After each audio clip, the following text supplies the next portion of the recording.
मैं तो हो सकता है 22 तारीख से भी पहले चला जाऊं राम मंदिर। मैं हनुमान जी का भक्त हूं, हो सकता है मैं सालासर पहले जाना उचित समझूं। देखिए, मैं इसका संक्षिप्त एक उत्तर दे देता हूं। इंडिया, हमने न्याय योद्धा की संज्ञा दी है, और जो भी न्याय योद्धा किसी भी रूप में इस यात्रा में अपना सहयोग देना चाहें, पैदल चलना चाहें, किसी भी रूप में सहयोग देना चाहें, उसका एक मिस कॉल का नंबर है जो आपको प्रेस रिलीज में भी हम देंगे, 9891802024। ये सेंट्रलाइज नंबर है। इस नंबर पे कोई भी व्यक्ति जो हमारी भावनाओं से इस यात्रा से प्रेरित होकर इसमें सहयोग देना चाहता है किसी भी रूप में, वो सादर आमंत्रित। देखिए, बिहार में 2 बार, एक बार वेस्ट बंगाल से अंदर एंटर करेगी यात्रा और एक बार झारखंड से एंटर करेगी। दोनों एग्जैक्ट डेट्स 1 या 2 दिन में आप लोगों तक पहुंचा दी जाएंगी, क्योंकि परमिशंस की विकट रूप में कोई बदलाव आएगा। मुझे लगता है 1 या 2 दिन में बिहार में एंट्री और एग्जिट की दोनों चीजें आप तक पहुंच जाएंगी। और वैसे भी मैं लोकसभा तक आप लोगों के बीच में रहूंगा ही। देखिए, रात्रि विश्राम तो रहेंगे ही, अगर 3 दिन 4 दिन चलेंगे तो। नहीं, ऐसा है, पहली बार जो यात्रा आ रही है वो 27 या 28 जनवरी को बिहार में प्रवेश करेगी, और ये रात्रि विश्राम उनका होगा 2-3 बार, पहले राउंड में, फिर वापस बंगाल चले जाएंगे।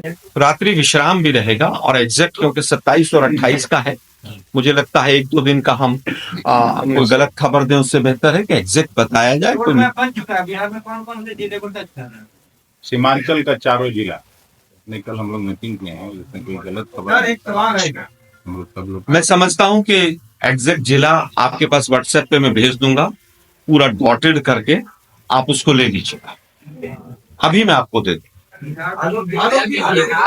पूरी यात्रा का ही दे दूंगा, 15 के 15 राज्यों का।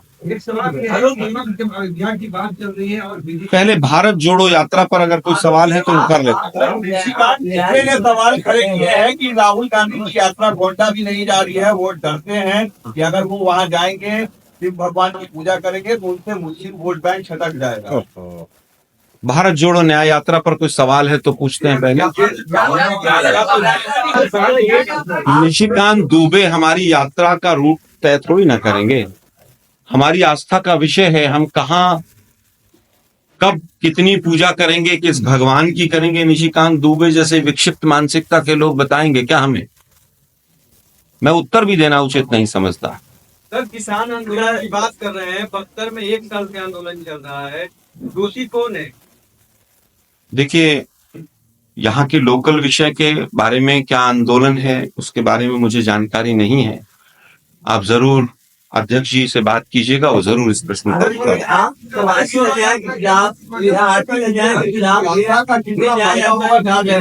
देखिए, उसमें भी आपने बॉयकट किया था, राम मंदिर में भी आपको आप बॉयकट कर रहे हैं, तो ये क्या संदेश दे रहे हैं आप? भाजपा को अच्छा काम करेगा, उसको बॉयकट करेंगे।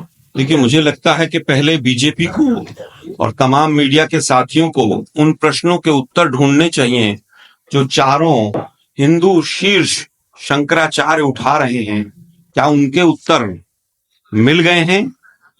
क्या निशिकांत हो, चाहे मोदी जी हो और तमाम पत्रकार बंधु हों, आज उनके सवालों के उत्तर ढूंढना ज्यादा जरूरी है। यह हमारा आस्था का विषय है कि मैं कब जाऊंगा, कहाँ जाऊंगा, कैसे जाऊंगा। मैं तो हो सकता है 22 तारीख से भी पहले चला जाऊं राम मंदिर। मैं हनुमान जी का भक्त हूं, हो सकता है मैं सालासर पहले जाना उचित समझूं। तो मुझे लगता है कि ये ना तो कोई किसी भी रूप में राजनीतिक कार्यक्रम है, न सरकारी कार्यक्रम है, यह आस्था का विषय है। और पहले शंकराचार्य महोदय के जो प्रश्न हैं उनके उत्तर देश जानना चाहता है। लेकिन आपके नेता है अर्जुन मोढवाडिया, उन्होंने कहा है कि इस फैसले से कांग्रेस की जो गुजरात में कैडर है उसको भी नुकसान होगा, देश में भी नुकसान होगा, इस पर सोचना चाहिए फिर से। मैं समझता हूं कि जो वक्तव्य एआईसीसी की तरफ से कल आया है वो अपने आप में पूर्ण है, और कांग्रेस पार्टी एक लोकतांत्रिक पार्टी है, तमाम तरह के अपने अपने विचार हो सकते हैं। हम अर्जुन मोढवाडिया जी के विचारों का भी सम्मान करते हैं, लेकिन जो आधिकारिक बयान आया है वही हमारा मूल बयान है। अध्यक्ष जी, बिहार से सवाल है, सीट शेयरिंग को लेकर जिस तरह से पेज फंसा हुआ है, क्या लगता है? क्योंकि आखिर जिस तरह से डिमांड हो रहा है, 52 पहुंच रहे हैं, कहाँ से खबर आ रही है कि पेंच फंसा हुआ है? 17 सीट हम यहाँ छोड़ेंगे और आरजेडी भी 17 सीट। आपसे बात हुई होगी पर्सनल नीतीश जी की बात आपसे हुई होगी। जेडीयू के सभी नेता हम लोगों की बातचीत ठीक चल रही है और हम लोग संतुष्ट हैं। देखिए, मैं इसका संक्षिप्त एक उत्तर दे देता हूँ। इंडिया आप बोलिए। किशनगंज की सीट पे से तो अभी ऐसा पता किशनगंज की सीट हमारी सीटिंग सीट है और वहाँ कांग्रेस पार्टी लड़ेगी।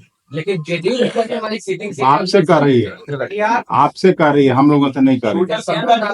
अरे यार, हम लोगों की बातचीत हो रही है, काहे के लिए ये सब बेकार का बात कर रहे हो? कोई मतलब ही नहीं है। जब हम कह रहे हैं कि संतुष्ट हैं तो फिर इसमें कहाँ नया प्रश्न आ जाता है? अब मेरे संतुष्ट होने का प्रमाण आपके पास कैसे चला जाएगा? हैं? भाई, लक्ष्य का निर्धारण इम्पोर्टेंट है ना। भारतीय जनता पार्टी का हराना लक्ष्य है। हम देख सकते भी हो रही है, देरी हो रही है, इस पे ये सवाल आ रहा है। कहीं ना कहीं भारतीय जनता पार्टी का, उनके गठबंधन का सीटों का निर्णय हो गया, आपको खबर मिली है? भूपेंद्र को आज भी ठीक है, मुजफ्फरपुर है।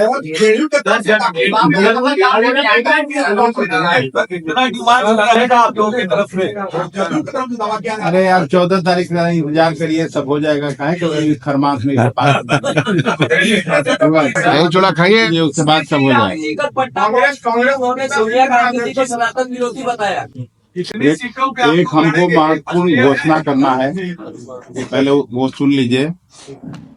हम लोगों की मीटिंग हुई थी, पीसीसी, सीएलपी, प्रभारी, और मीटिंग लिया था खड़गे साहब ने राहुल जी की उपस्थिति में, प्रियंका जी की उपस्थिति में। वहां निर्णय हुआ था, वार रूम एआईसीसी ने बनाया है, सभी राज्यों में वार रूम बनना है चुनाव के मद्देनजर। और हम लोगों ने यहाँ फैसला किया है कि आदरणीय प्रेमचंद मिश्रा जी को वार रूम का चेयरमैन बनाने की मैं घोषणा करता हूँ। जी, मैं इसको सेकंड।